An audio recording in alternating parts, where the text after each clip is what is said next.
नमस्कार, मैं हूं विकास सुखीजा। आप देख रहे हैं अब तक टाइम। दोस्तों, आपको बता दें, पहलगाम हमले का बदला भारत ने पाकिस्तान और पीओके में एयर स्ट्राइक से लिया है। आपको बता दें, बड़ी खबर है और लोग सोच रहे थे कि भारत आखिरकार ये बदला लेगा कब। लेकिन दोस्तों, आपको बता दें, देर रात को भारत ने पाकिस्तान के बात करें तो पीओके में एयर स्ट्राइक और पाकिस्तान के कुछ ऐसे ठिकाने हैं जहां पर मिसाइलें दागकर एयर स्ट्राइक कर बदला ले लिया है। आपको बता दें, इस पूरे ऑपरेशन का नाम ऑपरेशन सिंदूर दिया गया है। भारत ने पाकिस्तान पर 24 मिसाइलें दागी हैं। 100 से ज़्यादा आतंकवादी ढेर हुए हैं। जैश लश्करे हेडक्वार्टर को तबाह कर दिया है। दोस्तों, पूरी खबर एक बार आपको दे देता हूं कि पहलगाम हमले का बदला भारत ने पाकिस्तान और पीओके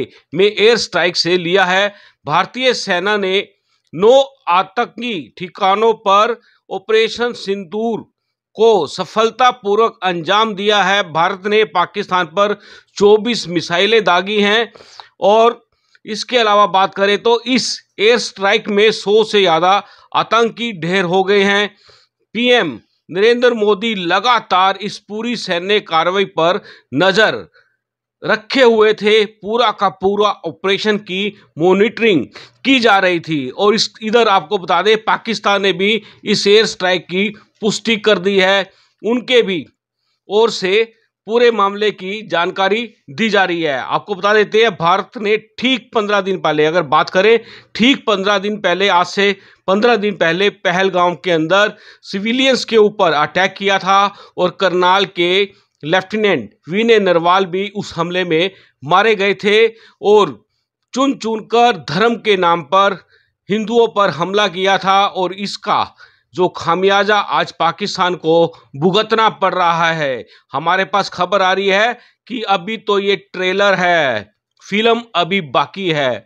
अब देखना यह है कि इसके बाद और क्या होगा। लेकिन उससे पहले जो आपको ये पूरी खबर आपको बता देता हूं, भारत ने ठीक 15 दिन बाद पाकिस्तान को मुंह तोड़ जवाब देते हुए हमले के लिए जिम्मेदार समूह जैसे लश्कर के हेडक्वार्टर को तबाह कर दिया है। भारत ने इसकी पुष्टि की है। सभी 9 ठिकानों पर सफलतापूर्वक हमला किया गया है, जिससे पाकिस्तान में कोई भी नागरिक या सैन्य ढांचा प्रभावित नहीं हुआ है। भारत की खासियत है दोस्तों, आपको बता दें कि भारत सिविलियंस पर अटैक नहीं करता है और ये जो ऑपरेशन रहा है ये आतंकवादियों के खिलाफ रहा है।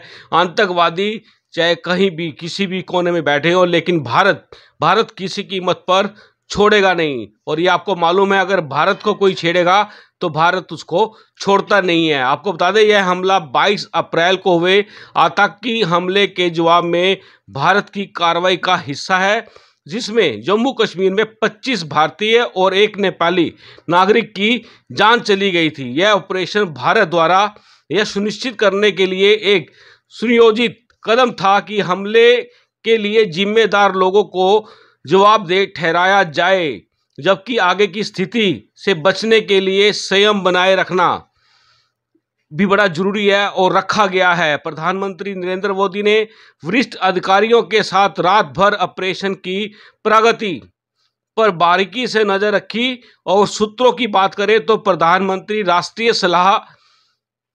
राष्ट्रीय सुरक्षा सलाहकारों और सैन्य कमांडरों के साथ लगातार संपर्क में थे ताकि यह सुनिश्चित किया जा सके कि अभियान योजना के अनुसार आगे बढ़ रहा है या नहीं। ये पूरा का पूरा प्रधानमंत्री ने अपनी नज़र में रखा। प्रधानमंत्री की सक्रियता, भागीदारी ने मिशन के महत्व और आतंकवाद के खिलाफ कार्रवाई करने के लिए भारत सरकार की प्रतिबद्धता को उजागर किया है। भारतीय सेना के प्रवक्ता ने पुष्टि की, हमले में केंद्रित मापे गए थे। जो हमले के जो ठिकाने थे उनको नापा गया था। उनके पहले ही स्केच तैयार कर लिए गए थे, मैप तैयार कर लिए थे।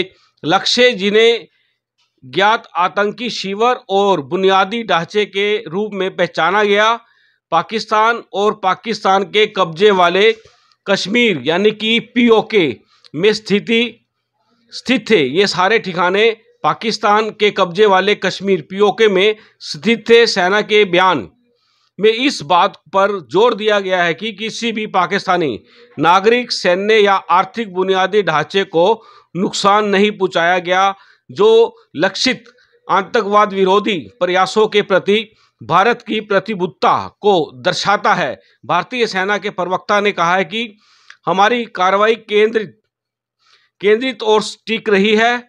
हमने केवल उन आतंकवादी शिविरों को निशाना बनाया है जहां से भारत के खिलाफ हमलों की योजना बनाई गई और उन्हें अंजाम दिया गया।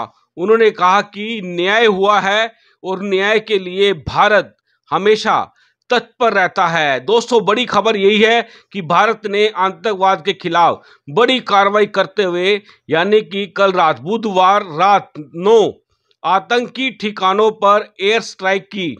इस हमले को ऑपरेशन सिंदूर का नाम दिया गया है। आप समझ सकते हैं, सिंदूर जिससे मांग भरी जाती है, क्योंकि जो पहलगाम में हमला हुआ था वहां पर चुन चुन कर जो मर्द थे उनको निशाना बनाया गया था, महिलाओं को, बच्चों को छोड़ा गया था। और एक ये बड़ी जो कार्रवाई की इन आतंकवादियों ने, उसके खिलाफ ऑपरेशन हुआ है जिसका नाम सिंदूर रखा गया है। तो आपको बता दें, भारत की तीनों सेनाओं का ज्वाइंट ऑपरेशन था।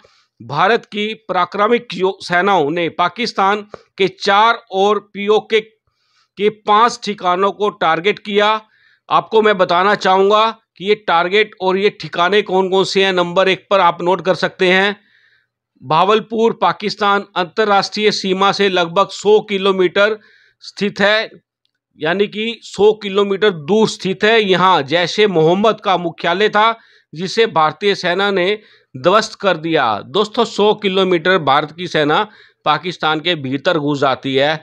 जब भारत बदला लेता है तब वो नहीं देखता कि अब क्या करना है, अब तो सीधा टारगेट उसको निशाना बनाया जाता है। और उसके बाद आपको बता देते हैं, मुरीद के लाहौर के पास है ये आतंकी ठिकाना। इंटरनेशनल बॉर्डर से 30 किलोमीटर दूर स्थित है। यहाँ लश्कर-ए-तोयबा का शिविर था जो कि 26/11 मुंबई हमले से जुड़ा था। आपको ध्यान होगा 26/11 का हमला भी। इसके बाद बात कर लो तो गुलपुर पीओके, यानी कि जो गुलपुर है पीओके, ये आतंकी ठिकाना एलओसी पूंछ राजौरी जो है से 35 किलोमीटर दूर है। इसको भी तहस नहस कर दिया गया है। और इसके बाद बात करें लश्कर कैंप सवाई पीओके, ये भी पीओके में है। लश्कर कैंप सवाई, ये आतंकी ठिकानों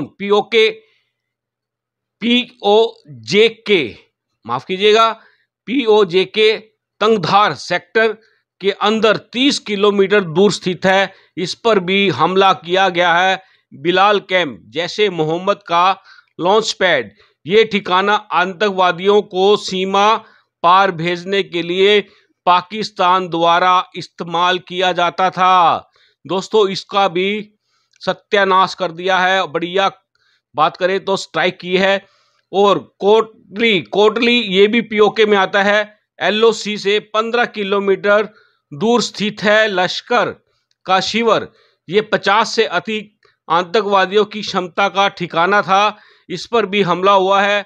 बरनाला कैंप, ये आतंकवादी ठिकाना एलओसी से 10 किलोमीटर दूर था। उसके बाद बात करें तो सर जाल कैंप सांबा कठुआ के सामने इंटरनेशनल बॉर्डर से 8 किलोमीटर दूर स्थित जैश का प्रशिक्षण केंद्र था। बात करें तो महमूना कैंप, ये सियालकोट के पास है। ये हिजबुल मुजाहिदीन का प्रशिक्षण शिविर था और इंटरनेशनल बॉर्डर से 15 किलोमीटर दूरी पे था। आप इससे अंदाजा लगा सकते हैं, अगर हम कहें तो बिल्कुल खुल्लम खुल्ला जो भारत ने कहा वो कर दिया। आपको मालूम है, भारत ने जो कह दिया वो कर देता है। और यही पूरे संसार में एक बहुत बड़ा मैसेज गया है कि भारत हमेशा आतंकवाद के खिलाफ है और इसके लिए भारत को क्यों ना कहीं भी कुछ भी करना पड़े, उसके लिए भारत तैयार रहता है। भारत की तीनों सेनाओं को सलूट है, भारत के प्रधानमंत्री नरेंद्र मोदी को सलूट है, पूरी सरकार को सलूट है, क्योंकि इन्होंने जो ये ऑपरेशन सिंदूर किया है ये कहीं ना कहीं भारत के उन परिवारों के लिए एक ठंडी राहत हो सकती है जिनको टारगेट बनाया गया था पहलगाम के अंदर। आपको बता दें, इस पूरे मामले को लेकर ऑपरेशन सिंदूर कैसे हुआ, इसकी पूरी डिटेल सरकार ने एक प्रेस कॉन्फ्रेंस के माध्यम से दी है। ये भी मैं आपको दिखाऊंगा। दोस्तों, ये खबर कैसी लगी है आप हमें बताइएगा। आप देख रहे हैं अब तक टाइम्स। मैं हूं विकास सुखीजा अपने साथी रिकेश के साथ। नमस्कार, जय हिंद, जय भारत।